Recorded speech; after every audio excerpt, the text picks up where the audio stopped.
तो यहाँ पर आप देख सकते हैं हमने किसान का बेनिफिशियरी स्टेटस पीएम किसान के पोर्टल पर ओपन कर लिया है और यहाँ पर आप किसान का स्टेटस देख लीजिए। Aadhaar demo authentication, e KYC, eligibility, payment mode, PFMS bank, land seeding, सब कुछ एकदम सही दिखा रहा है। और किसान की ज़्यादातर डिटेल यही सही होती है तभी पैसा मिलता है, लेकिन यहाँ पर किसान का सब कुछ सही है, फिर पैसा मिलना बंद क्यों हुआ? चलिए वो हम आपको दिखाते हैं। एक नई प्रॉब्लम किसानों को आ रही है। यहाँ पर आप देख लीजिए, यहाँ पर एलिजिबिलिटी है वो यहाँ पर यस लिखा है, यानी एलिजिबिलिटी में कोई भी प्रॉब्लम नहीं है। तो अब किसान का पैसा क्यों रुका है, चलिए वो हम आपको बताते हैं। यहाँ पर इनका पीएफएमएस बैंक, लैंड सीडिंग सब कुछ सही है, तो फिर एलिजिबिलिटी में क्या प्रॉब्लम आ गई? तो यहाँ पर आप देख लीजिए इस किसान को रेगुलर पैसा है वो मिल रहा है। और यहाँ पर आप देख सकते हैं इनका अमाउंट है वो इनको 5 इंस्टॉलमेंट मिले हुए हैं। उसके बाद नीचे यहाँ पर आप देख सकते हैं 7 इंस्टॉलमेंट है वो मिले हुए हैं। उसके बाद यहाँ पर 8वां इंस्टॉलमेंट है, RFT sign by state for 8 installment लिखा रहा है।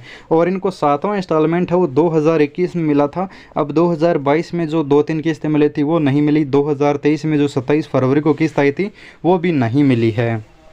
अब यहाँ पर आप आगे की तरफ आओगे तो यहाँ पर इनको पैसा क्यों नहीं मिला? तो यहाँ पर आप देख लीजिए, यहाँ पर एलिजिबल, डेथ और इनएक्टिव, इन 3 कारण में से कोई कारण है इस फॉर्म में लागू हो रहा है, इसलिए यहाँ पर इनको पैसा अब नहीं मिला है। अब 3 कारण में से कोई भी कारण हो सकता है। या तो हो सकता है कि ये किसान अब इनएलिजिबल हो चुका है, यानी अपात्र हो चुका है, पहले पात्र था, इसलिए अब इनका फंड का ऑर्डर मिलने के बाद ये पैसा नहीं मिल रहा है। और डेथ हो सकती है किसान की, क्योंकि अगर किसान ने मृत्यु के बाद अपना डेथ सर्टिफिकेट बना लिया है, अब मृत्यु प्रमाण पत्र बनाने के बाद है वो ऑनलाइन हो जाता है, तो उस स्थिति में इनका पैसा है वो किस्त आने से पहले जस्ट रुक गया है। या फिर इनएक्टिव, या फिर किसान का फॉर्म है वो इनएक्टिव हो गया है, अब एक्टिव नहीं है, किसान के जो डॉक्यूमेंट्स हैं वो इनएक्टिव हो चुके हैं, तो इनको एक्टिव करवाना भी हो सकता। 3 कारण यहाँ पर दिए गए हैं।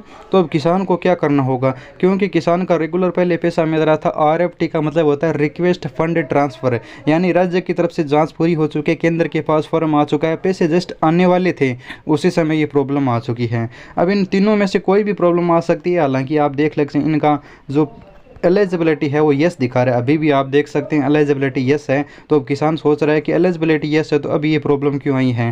तो मैं आपको बता दूं, एलिजिबिलिटी नो आपकी तब होगी जब आपका पैसा नहीं मिला हो, लेकिन यहाँ पर तो किसान का पैसा जस्ट मिलने वाला था, उस समय यहाँ पर है लास्ट टाइम यहाँ पर ये प्रॉब्लम आ गई है। लास्ट टाइम हो सकता है किसान अपात्र हो गया हो सकता है कि किसान की डेथ हो गई हो, या फिर हो सकता है कि किसान इनएक्टिव हो गया हो।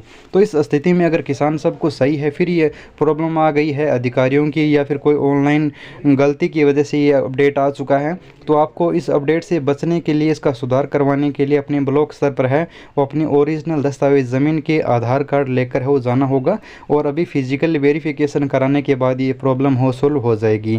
क्योंकि बहुत बार इस तरह से हो जाता है, किसान जीवित है फिर भी उनका डेट दिखाने लग जाता है, किसान पात्र फिर भी दिखाने लग जाता है, क्योंकि कई कबार कुछ किसान रहते हैं जिनकी डाटा में ऑटोमेटिक प्रॉब्लम आ जाती है। तो उनका सुधार है वो ब्लॉक स्तर पर फिजिकल वेरिफिकेशन करवा लीजिए, आसानी से सुधार हो जाएगा। चाहे इनका इनएक्टिव हो, चाहे डेथ हो, चाहे एलिजिबिलिटी हो, इनमें से अगर किसान सही है तो सुधार हो जाएगा। यही था नया अपडेट। अगर आपको जानकारी इसे लगी तो वीडियो को लाइक कर देना और चैनल को कर देना सब्सक्राइब। धन्यवाद।